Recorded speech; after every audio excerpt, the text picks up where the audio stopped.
Voilà, dimanche politique, mesdames et messieurs, bienvenue pour cette émission. C'est le rendez-vous chaque dimanche. Voilà, nous sommes ici pour vous présenter cette émission Dimanche politique, 100% politique. Alors, dans cette émission, nous allons parler beaucoup plus de tout ce qui se passe dans le monde politique, en République démocratique du Congo, mais aussi à l'extérieur du pays. Alors, aujourd'hui, plusieurs dossiers, il y a à boire à manger aujourd'hui concernant cette émission. Dimanche politique. Alors, cette émission aussi, c'est une émission bilingue.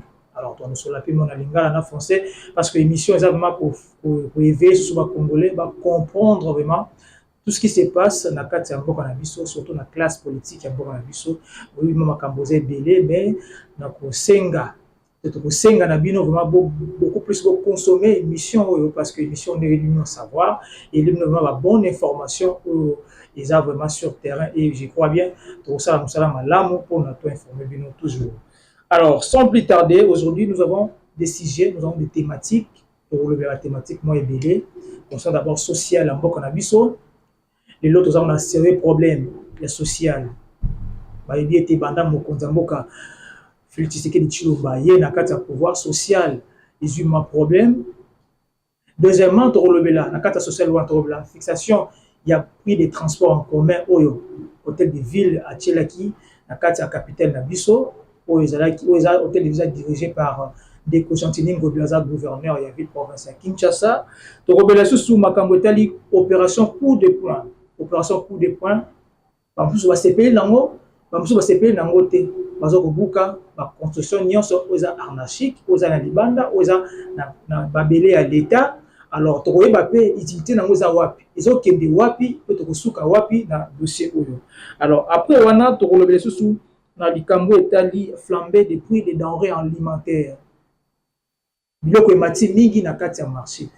Ils ont même là on a une introduction concernant social, bazo ku fanzala, biloko et mati, bongo et mati. Tozo batté to komi wapi pe tozo kende wapi. Alors ça moi ba sujet to relevé mon collègue lelo, je suis to brosser moi mon qui to relevé élection 2023 parce que ça peut tozo na 4 années électorales, déjà tozo déjà dans processus il y a enrôlement, tozo na 3e ère opérationnelle déjà pour même à partir 15 jours pendant de coca dimanche pour na ko permettre de ba kongomani bazo ba carte na bango pour ba kende au sala ba so na bango le 23 décembre 2023.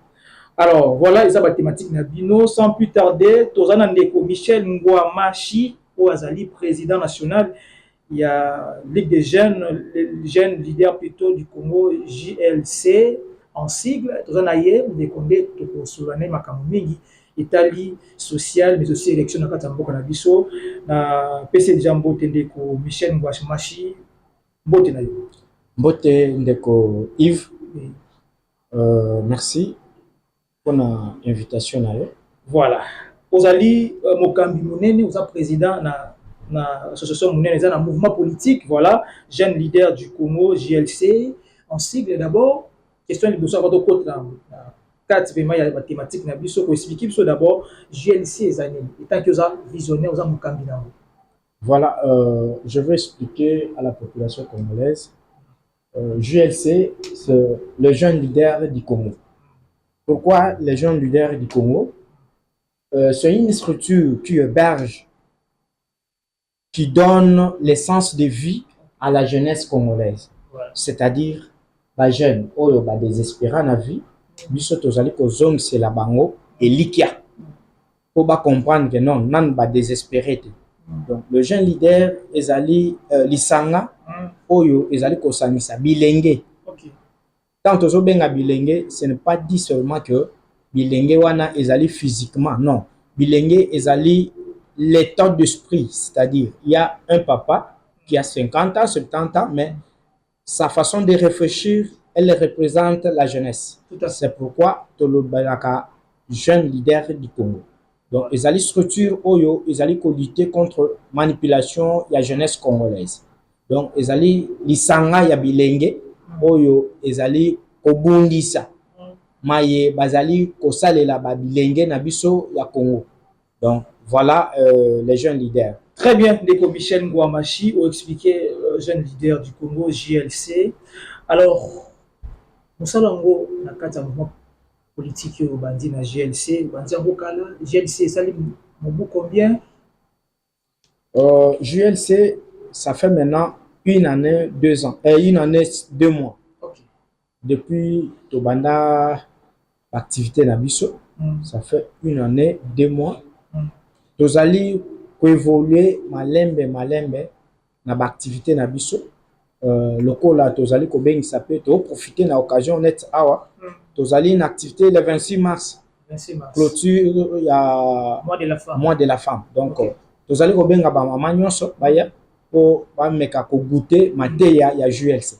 Voilà. Alors, moi question moi curiosité moi tuna moi mukie olobi ke boza œuvrer na kati ya Congo banda une année et 6 mois. Alors, boza na kati ya capitale ou bien boza pays banda mboka. Vous avez la carte intérieure, il y a RDC. Pourquoi Toza Congo Mobima? Je parle bien de les jeunes leaders du Congo. Cela veut dire nous sommes installés partout au Congo. Très bien. La territoire nyonso, ma province nyonso, Tozali, JLC ezali ko œuvrer dans ma province nyonso. C'est-à-dire cela n'empêche les abandés ko bazana Lubumbashi, nazali ko pesa d'ailleurs mbote de passage le président provincial Monsieur Mabila, oyo azali na Lubumbashi, oyo azali mukambi ya province ya Grand Katanga. Okay. Alors, na PC Mbote, puisque JLC est partout dans le Congo. Donc, on parle du Congo. Voilà. JLC est partout na kati ya mboka na biso République démocratique du Congo. Merci beaucoup, Michel Ngouamachi. Alors, to fongola sixième mokola lelo, oyo bakongomani bazozela biso, oza wana pona ko répondre na mituna na biso. Et donc, on peut piste de solutions dans les téléspectateurs, nous sommes dans la télé plus. Alors, si j'ai les besoins de l'obélie sociale, on l'a dit bien, on l'a dit, dans tout l'obélie sociale, concernant fixation, il y a transport en commun, et pas il y a hôtel de ville, ça dirigé par Gentilini Ngobila. Mais tout le monde, tout ça, il va constater, remarquer sur le terrain, bande de poisons qu'on respecte. Transport, ils ont et matière les choses qu'on les cas, na obatiaki. Mais aussi, le transport en commun est comme rare dans la ville comme ça, Kinshasa. Alors, d'abord, mon tour liboso, yo aux appels ndeko, aux Congolais, aux appels na kata capitale, et au moni décision il y a ndeko na biso gouverneur Gentilini Ngobila, étant que Congolais d'abord, mon qui a gros mécanisme na nini. Ouais, merci pour na mutuna, na lingi na yanola, na ko yanola yo lokola Congolais. Pe na yanolo lokola mukambi ya bilenge ya ba Congolais. Okay. Na lingi koloba nini ko kitisa prix ya transport ezali malamu. Très bien. Pona kosunga ba Congolais ba imboka batambola malamu basala misala na bango malamu na lolenge sengeli. Maintenant problème ezali nini?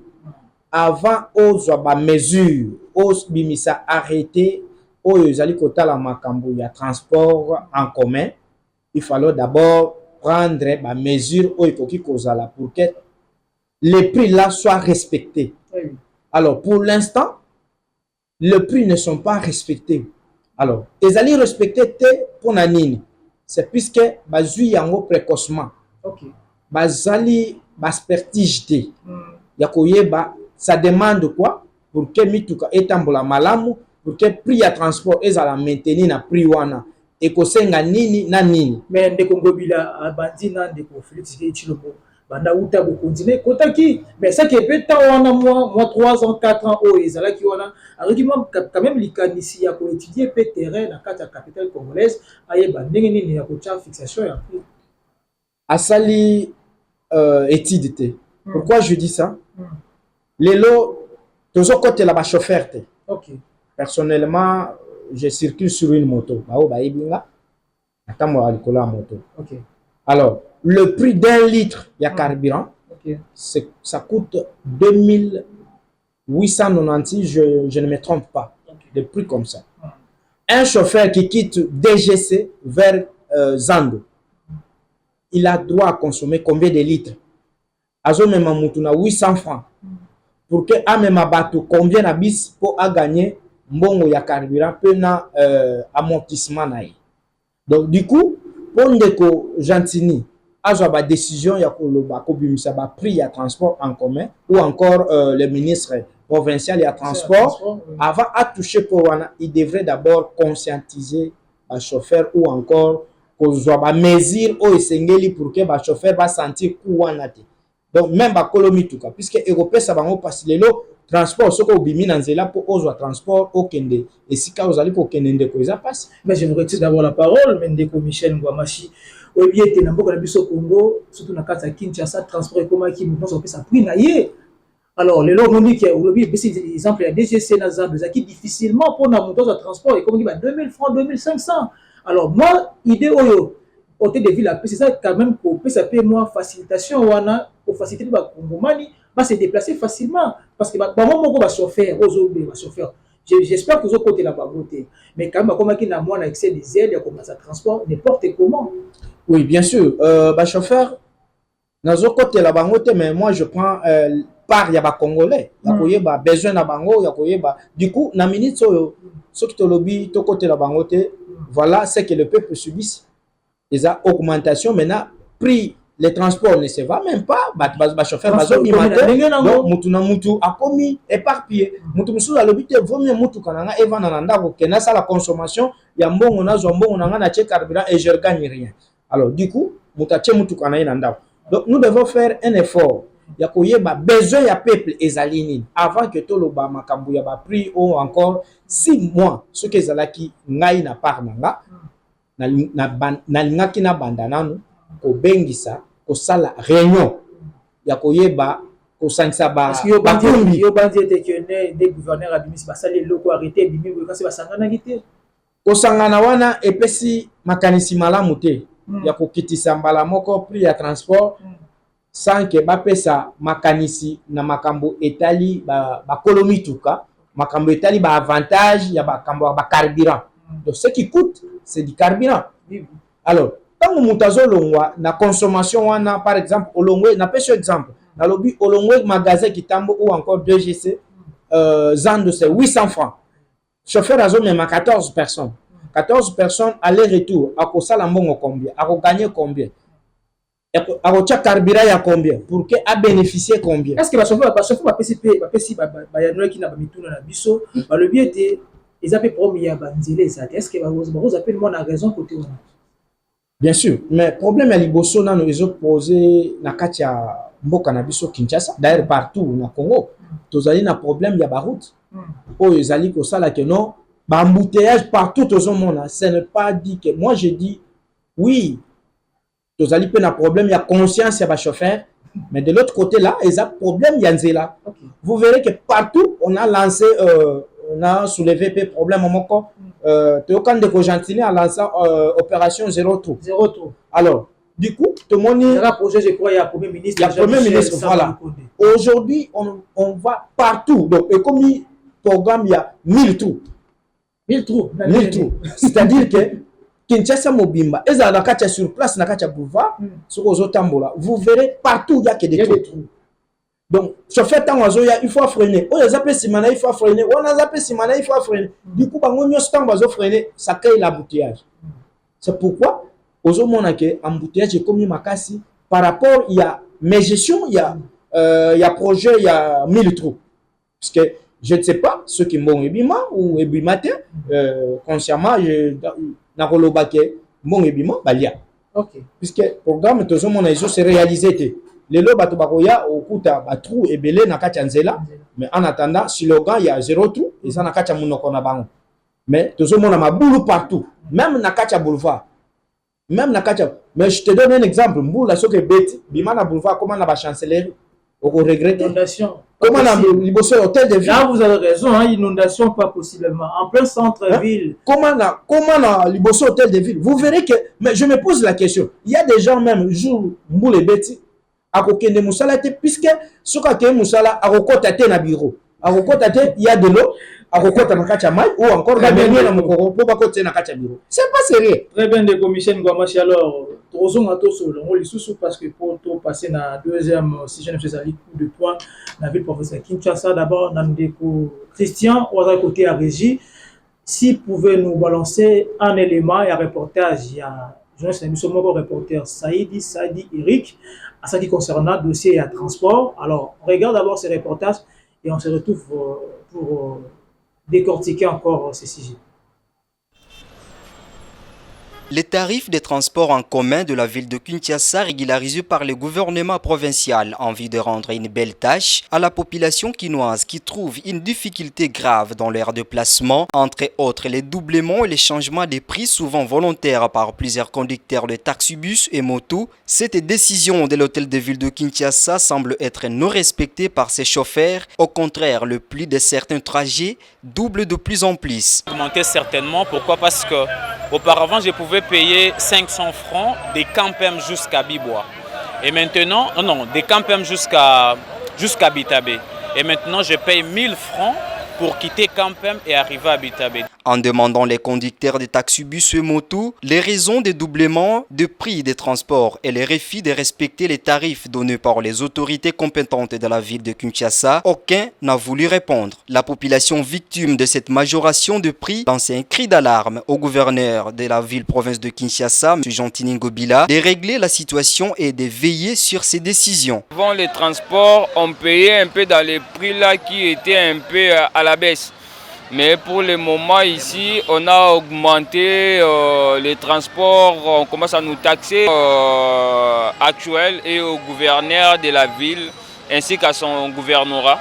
Donc qu'il puisse nous aider, la population, d'être un peu à la tranquillité pour ce qui concerne un peu les transports. Rappelons que cette décision est entrée en vigueur depuis lundi 13 mars 2023. Merci beaucoup à la réalisation. Voilà, vous avez vu comment ces problèmes, ces fléaux dans la ville province de Kinshasa, boycott des fixations de prix des transports en commun en pleine capitale, va chauffeur Mengi, puis va passager Mengi, le binon, difficulté quand tu m'as cassé, tu m'as revoir, moi arrêter, va changer, va piste à piste de solutions parce que la population va souffrir, va chauffeur va souffrir. Mais pour Michel Ngwamashi, au moni bien, va bible de tout là qui ça. Et là, ils ont se posé beaucoup plus de problèmes concernant le code de la route, le chauffeur, et puis embouteillage. Ils ont déjà monté là, Mikolo, Nyonso, na Kinshasa, embouteillage pas possible. L'autre jour, on a code de la route, chauffeur ou à côté, qui va poser problème. Mais aussi, on se fait là, moi, quand on a image, on dit que non, Banzele Zate. Et puis, trajet au ABC, il y a DGC Nazando, 800 francs à regagner Nini. Mais là, comment on peut, bien sûr, je fais part, il y a des Congolais. Là, il y a des Mubundisi, il y a Bantu-Valère. Ok. Tozali ko longola Bantu-Valère, les jeunes va comprendre ba valeur, ba yeba que non, et sika oyo, et sengeli to sala mbolamu pona boye. Très bien. Bolamu oana, et tozali ko sala yango pona intérêt na biso nyonso. C'est-à-dire, ba kumbi, pe bazana part na bango. Et surtout, les chauffeurs, les messana, les koma baninga, il y a des policiers. Il y a des roulages, il y a des mbota makasu. C'est ce qui fait un problème sérieux dans le Congo. Donc, et là, le roulage a éduqué le chauffeur a dit non, et si tu as côté le matin, puisque derrière toi, il y a des gens qui ont créé un embouteillage. Roulage, ils ont poussé dans le chauffeur Azali pour avoir un embouteillage. Et du coup, le chauffeur a bombé place dans la. De l'autre côté, ils sont obligés à arroser la tire, assez ça pour bomber. Alors, nde batu nyonso babani kolanda tawana nyonso azozwa azobombe kuna na sima embouteillage ko salema ya makasi. Est-ce que ça fait la notion à code de la route parce que tout le monde a compris dans le roulage. Oui, ils ont phénomène de zone on a le roulage mais quand même ekumbe les chauffeurs na Kinshasa. C'est pourquoi je dis ceci. Ba chauffeur wana tango motayebi code de routière te. Tango bokangi e bo interpeller bo vandisier bo tourner. Moi, je connais, à l'époque, ceux qui ont une infraction na makambo ya nzela. Voilà. Officier azotuna yo mutuna. Tala azotangelo infraction oyo bakangeli yo. Très bien. Alobi bakangi yo puisque au violet soit au l'équipe feu rouge. Okay. Alors, yebisa biso da code routière. Ba yebisa batangisa yo ni. Très bien. Pour répondre na mutuna wana pour comprendre que mutu oyo auti na auto école. Mais nombre ya ba chauffeur de bazawana bazali ba chauffeur de la rue, c'est-à-dire ba lokotier ayebi makamu ya nzela te mbala moko bandi ko kumba mutuka. bapesi permis, comme permis na mboka na biso ezali nango zarala, tu peux aller aussi te faire aussi permis au komi na yo kokumba esili. Mais nous sommes où? Mais officier on a pas le belo moi mutuya ndeko Michel, le belo moi mutuya bande ko na pe ezaraso na bureau te ko ba so bakangi chauffeur. Oui, c'est ça, c'est ça. Non, non, non, na bureau te bosololi sur place ozana combien solo là bo totika okene du coup baby si moral ya bato. Donc il faut te ya ba chauffeur wana tant muta sale infraction on met mis au lakisi que ba pese qui danse que ko futa na banque.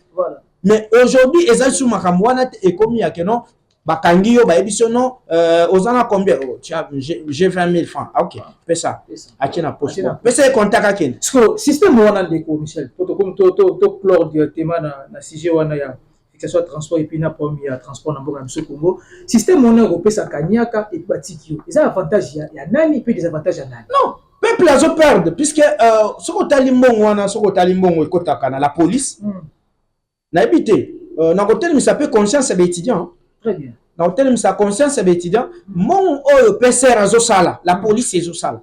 Ezali mon oyo ba pesa la bourse et pas ya ba étudiant. Alors, tango ba bango bazo zo mbongo wana, bazo tchana ba poche na bango. Ba étudiant wana bazo souffrir. Na menga mafia. Na menga mafia. Ezali ko ta la caisse à l'état. Ekokota te.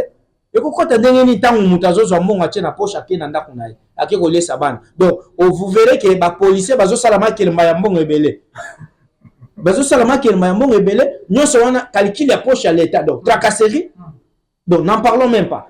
Alors l'état il faut avoir ba mesure oyo za plus fort pour punir bato oyo bazali ko sala makambo wana a comprendre que non mboka oyo ezali ya biso mutaya ko bongisa biso ezama compte ndenge bozali ko zela mako la fois passée non mako ya ko bongisa ou bien ya ko lobali ka non non eza biso moko ba congolais c'est-à-dire nous devons prendre conscience nous devons faire quelque chose pour nous-mêmes. Avant que quelqu'un vienne pour nous aider, c'est-à-dire il doit trouver en nous du sérieux. S'il n'y a pas du sérieux, comment je peux venir t'aider? Alors, directement, rapidement, pour notre clore directement dossier où il y a social concernant fixation de transport. Et tant que Congolais, d'abord, on peut savoir les canicinini parce que les lots, il y a comme des sérieux problèmes, transport est comme difficile, va se faire au bout, c'est mis tout cas bango. Alors, plus de solutions, il ne ça. Dans l'hôtel de ville d'abord, parce que bon, on a beaucoup plus d'options, on a chauffeur. Bah calmer porte comme le système européen transport économique à terme 150 300 francs 200 francs mais ça va 2000 francs pas 1500 francs. Alors moi conseil côté oui du côté là nazo interpeller bandeko ba chauffeur moi terme changer na mekana no ko yebisa bango très bien ba comprendre que ndenge bango bazo souffrir bandeko wana mususu pe bazo matami tukawana bazo nyokwa. Donc tozonyo koma biso nyonso lokola mboko eza kotambola malamu te makambo nyonso ekomi mabe biso nyonso tozonyo koma alors batika konyokola bandeko to meka quand même ko faire comprendre batu ba comprendre que non mboka ezali pona biso nyonso tango yozo matisa prix olobi te par exemple magasin Kitambo boulevard ezali 2000 francs 200 francs. Alors, on change terme. Tant on change terme, du coup, il peut ça passer dans mon thème. Nous avons foutu un bon, mais azo yima. Azo yoka passer dans mon thème. Tant que yozo zoapé, au sala na bon, je te dis, à ta bazu yango, aux humains rebellés, au sala na et le côté, puisque le vie ya peuple, ezali misère et misère. Donc, peuple azali ko souffrir, azako nyokoma. Nazo senga na ndeko gouverneur Gentil Ngobila, ameka ko revoir.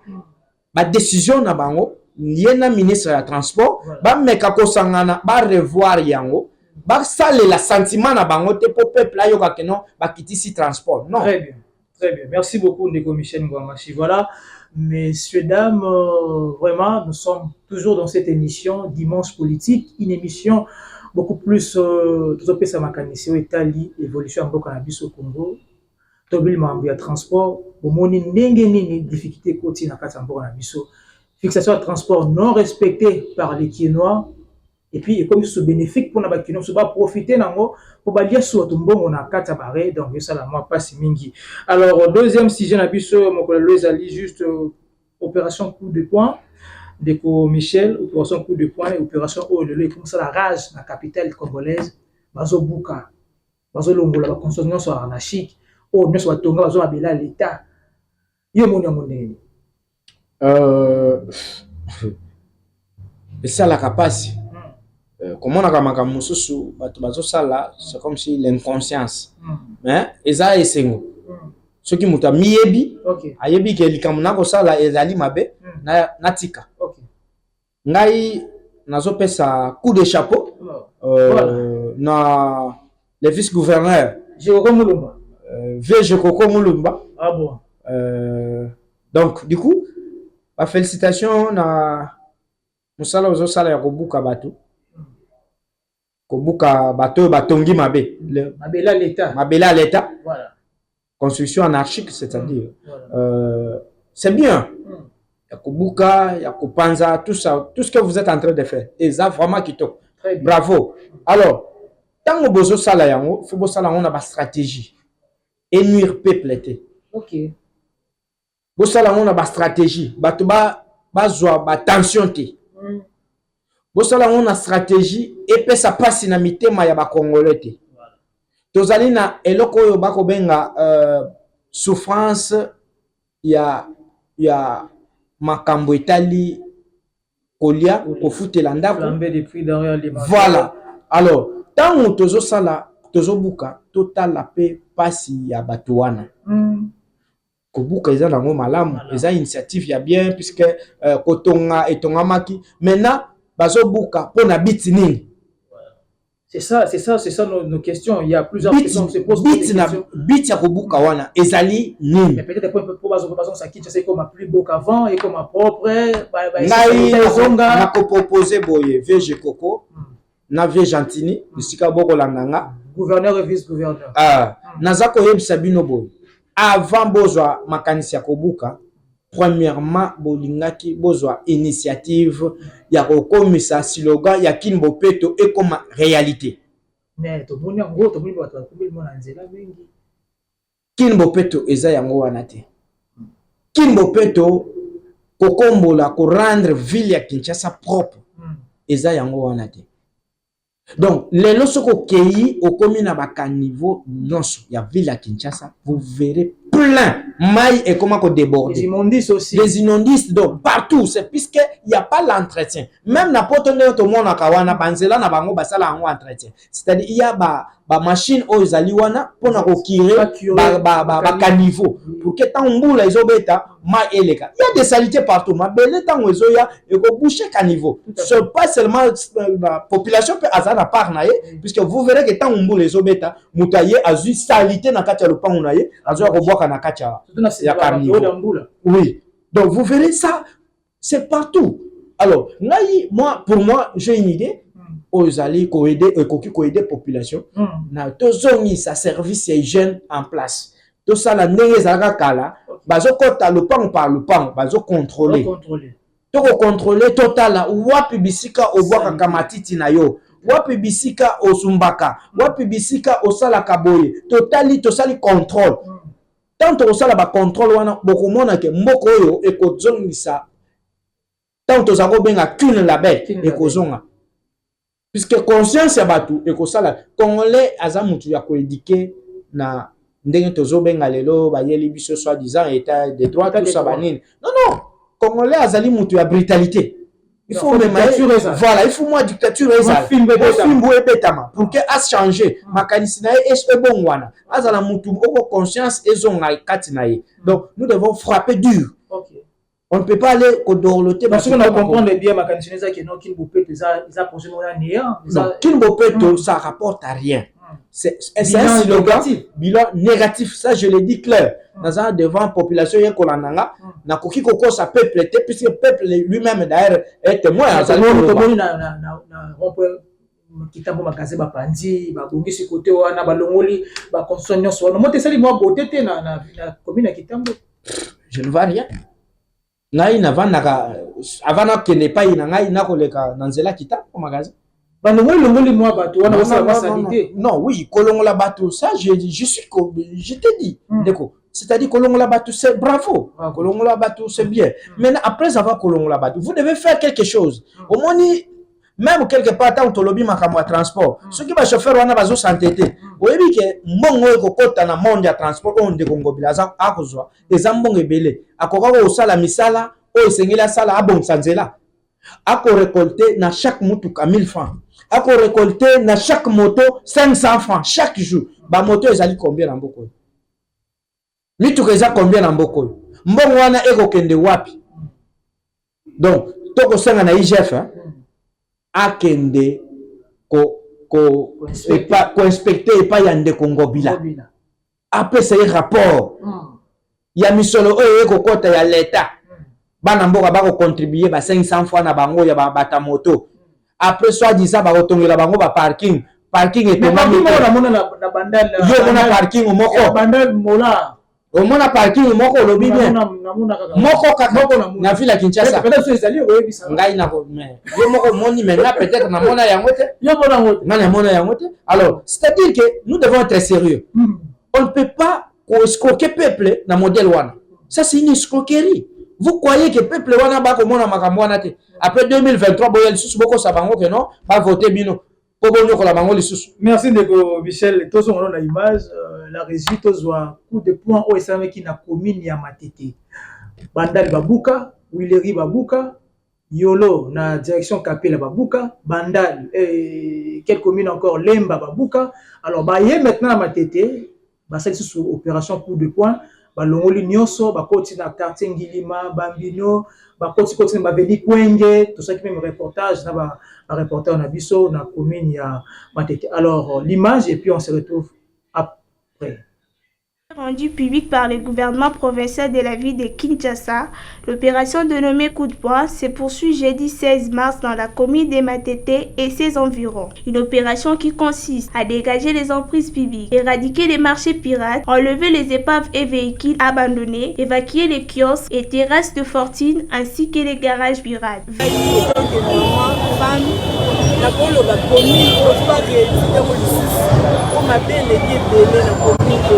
Donc pas rééditer en gros et ce bagage na beaucoup caboité pour les alliés. Dans ces mêmes perspectives, le gouvernement interpelle le vendeur d'eau conditionnée dans des sachets plastiques communément appelés eau pure, ainsi qu'évacuer le point noir ou décharger pirates pour assurer l'assainissement sur le lieu.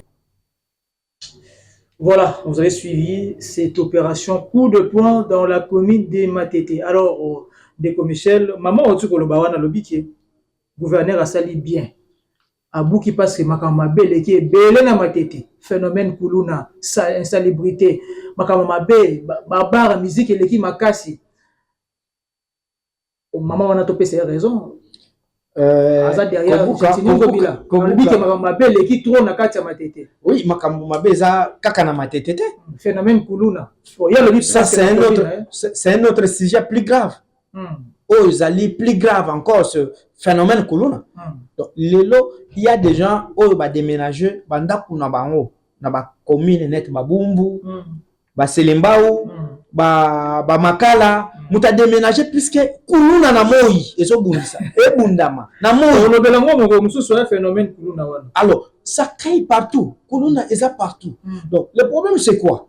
Kobuka ba construction anarchique, cela ne pose pas problème. Très bien. On a déjà le bac. Voilà. Vraiment, cela ne pose pas problème. Donc nous acclamons pour quoi, le plan ou encore l'exécution, il y a qu'au démolir la construction anarchique. Donc c'est bon. Alors du coup, nous devons savoir comment tozali kosala yango pour na biti nini.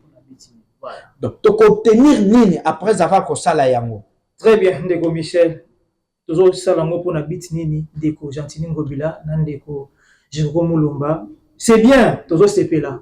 Obuka kolomula babilo nyonso batonga na nzela eza pona bolamu na biso moko bana Kinshasa, mais eza pe na question bande kwa mituni ndenge Ndeko Michel ngwa cha mituni eza pona biti nini totika ka bese songa ka vide bon tokotonga lisusu biloko ya leta ekozala ba parking ba moto ndenge ko lobike ya tika ko mona parking ya moto te mais ba kontubiaka wana totikeli na bino ba kambi ya mboka Jérôme Mulumba mais aussi na mokonzi na ye Gentini Ngobila. Alors, passons directement dans notre troisième thématique au Ezali qui est biloko emati flambé depuis des denrées alimentaires, biloko emati makas.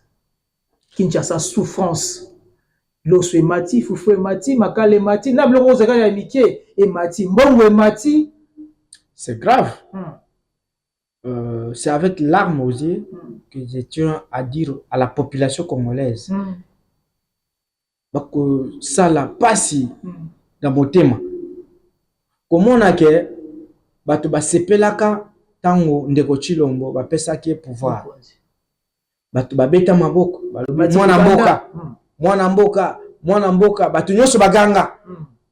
Mais lelo réalité toko vivre na kati ya mboka na biso ezali autrement. C'est dur. Donc pas, je ne sais pas qu'on qualifier souffrance oyo to ko qualifier nini. Plus que ndeko Kabila. Parce que Babylone est-ce que non, est-ce que c'est Kabila? Il y avait du souffrance comme au Tozoma. Bien que ça continuité. Non. Pourquoi peuple va réclamer Ndeko Kabila? Bako réclamer Ndeko Kabila, c'est puisque tant où il y a Ndeko Kabila, bazalaki moni souffrance ya ngoyo peuple azako vivre. Na époque Kabila bazako soma lipa ya desa ezalaki. Mais les lois qui sont sous lipa desate. Alors peuple wana omona ekizengi. Peuple a comment qu'on réclamait Ndeko Kabila, c'est puisque les lots dollars tokoloba boye, c'est 25 000 francs. 10 dollars. 10 dollars. Ndeko Kabila on a combien? Je crois bien 16 000. Atika qui a 140 000. Ce n'était pas 16 000. Je me rappelle, ils avaient qui 140 000 francs. Alors, bon, non, ils avaient qui Komata, mais pas comme Ndengezo Matalelo. Moi, je me pose la question. Si tu comme le 24 décembre, Ndeko Chilombo a commis la biso dollar na 30 000 francs. Peuple là qu'on déjà la remise au côté na gouvernement ba loka solution on tala totika ko dise un peu. Na conseil des ministres to mo on a dit que régime oyo ezali ko sakana na peuple congolais. Puisque ezali régime ya soni to komona makambo oyo salema nazolo bango pona esengote nakoloba na pasi na motema komona ba mama nde ba konyoka mana ba wenze komona biso mibali okeibo obimi po ozonga ndaku ozongi na 20 000 francs opesi po batbaya ezo simbate ozomi tuna. Alors tozo kende wapi? Où va le monde? Où va le Congo? Un parent qui a 4 enfants azo bénéficier na fin du mois 100 dollars. Na 100 dollars wana azozwa 100 dollars wana ba kopesa pe na taux du jour te. Salaire na yeba pesa na taux oyo yeba na yakala. Nonande. Ndeko Kabila tiki la biso. Nonande bazo fouté na nonande. Bandeko ça fait mal. Très mal. Donc quand je parle ça, exacte que nazolo ba pona ko sepisa peuple ou bien pona ko. Non, je parle avec des donc ezo ça la passe. Comment na bandeko ba konyokwama, comment na congolais to konyokwama, mais mutu mususu avandi na ye azo leka to moni na jipu ba ezo chama kelele na bala. Oyebi ndenge soka na moto ezo pesa kanda. Yo lete me mutu azo chelo makelele quelque part. Mais ndeko Michel Ngwabashi balobi ete ils appellent faute na biso ba commerçant maman na biso bandeko azo teka parce que pourquoi attends azo relancer au maloba. Balobi ete bango bandi bazo matsa biloko. C'est là il y a Sombeli aye nango na puis o a tchango na capital dit que non peut-être na ma campagne savon kuna était comme 1000 francs. So ok na kinkole savon 300. Ba on milliers par milliers. Moi on a besoin pour mapper biso non, peuple n'a pas de problème. Attends, je vais vous expliquer. Arrivé au commune à Mbokanet Brazzaville. Ma province nyonso prix à lipa. Ezamoroka. Attends que na quartier tout le monde connaît que le pain c'est à 200 francs. OK. Donc tu peux pas exagérer au Tchelibiso pain 250 francs.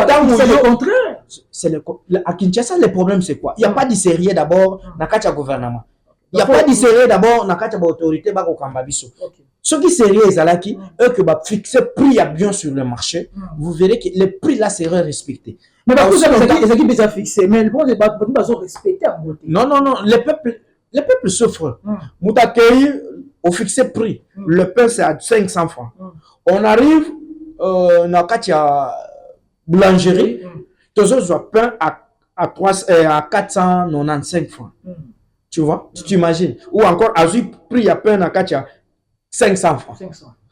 Tant où il y a, il faut attaquer Kali par an, na 600 francs pour gagner 100 francs. Alors, Quand on a sommi prix, on a sommi à 600, à 500 francs, aïe, on a 600 francs pour gagner 100 francs. On a matisati. Ce qu'on m'a dit, c'était à vos intérêts. Alors, d'abord, c'est les sources.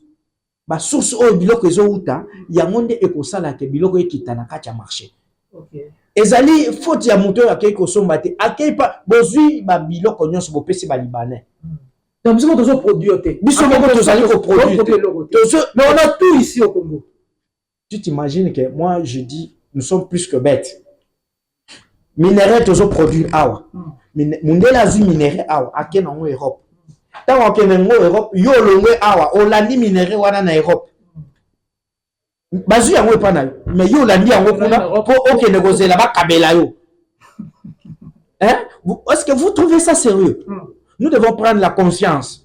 Nous devons réveiller notre conscience. C'est-à-dire Ngwamashi pardon, na kati malobate lobi makambo ya mokonza mboka Félix Tshilombo, mais c'est vrai que moi na diplomatie na ye era kenda arosala ba tourner na ye libanda mboka zosolana ba compatriotes ba diaspora bazali bana mboka bazonga mboka ba investir mo tezaka likanisi bien bakozonga pe mboka batonga ba entreprise ba usine pour kaka elesa pe mboka na biso Congo bakozonga te ndeko bakozonga te puisque sérieux ezalité bakozonga te puisque biso tozali bato totangi kelasi donc totangi kelasi balobi la justice elle est décourager ba mo hein basala basala bisabino vérité peuple bozela te ke ba investisseurs wana bakoya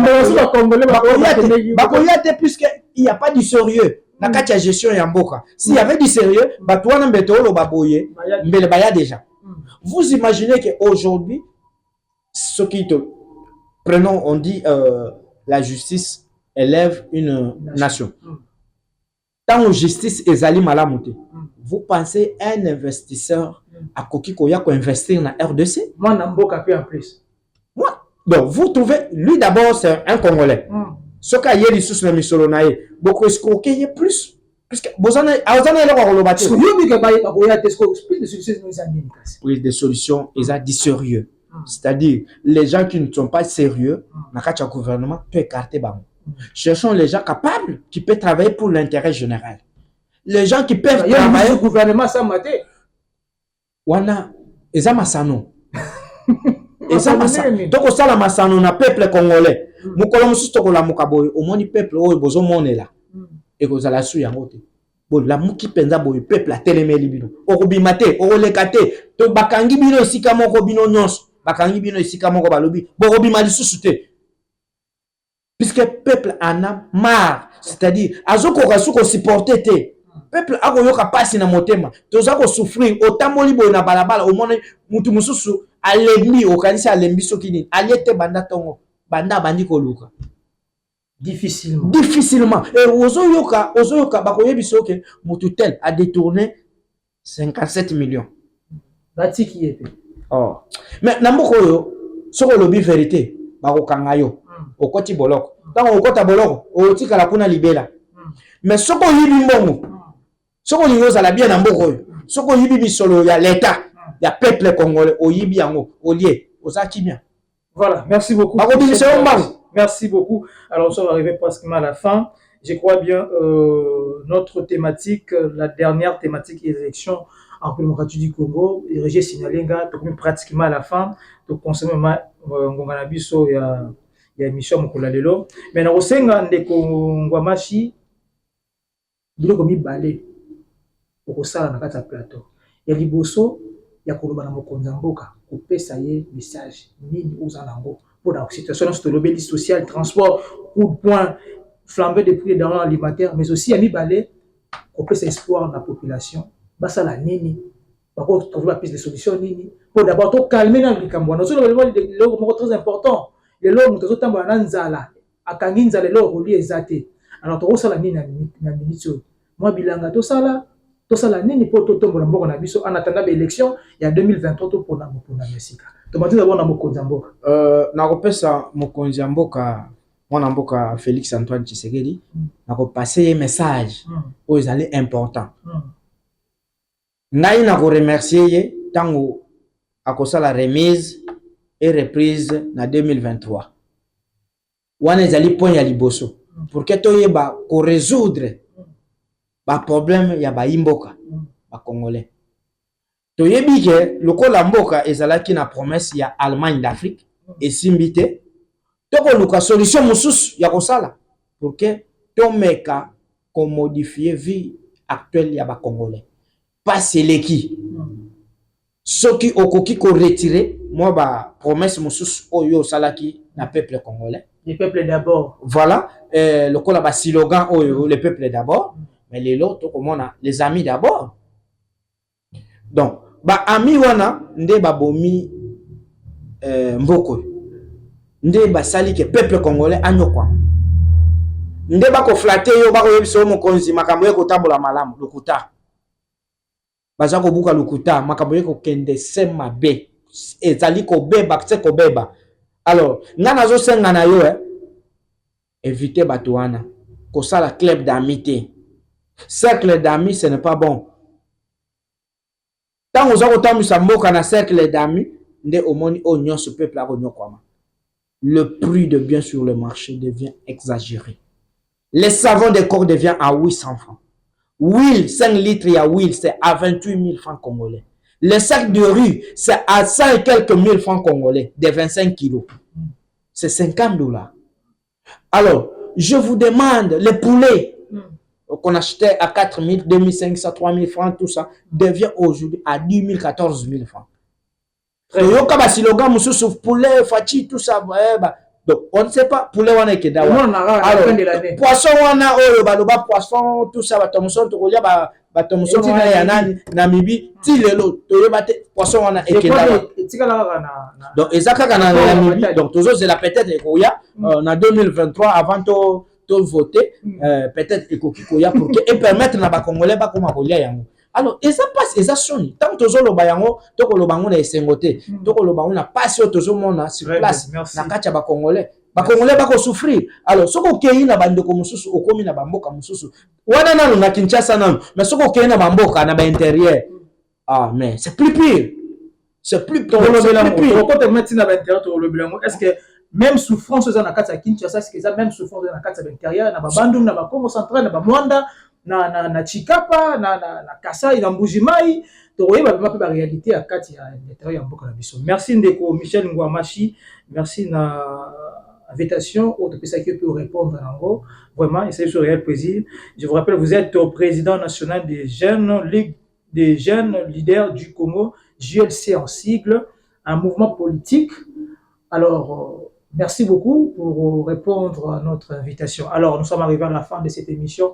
Merci beaucoup à la grande équipe technique. Voilà, c'est votre émission Dimanche Politique. Restez toujours branchés sur chaque dimanche. Nous sommes là pour vous informer surtout de tout ce qui se passe dans le monde politique. Alors, à très bientôt.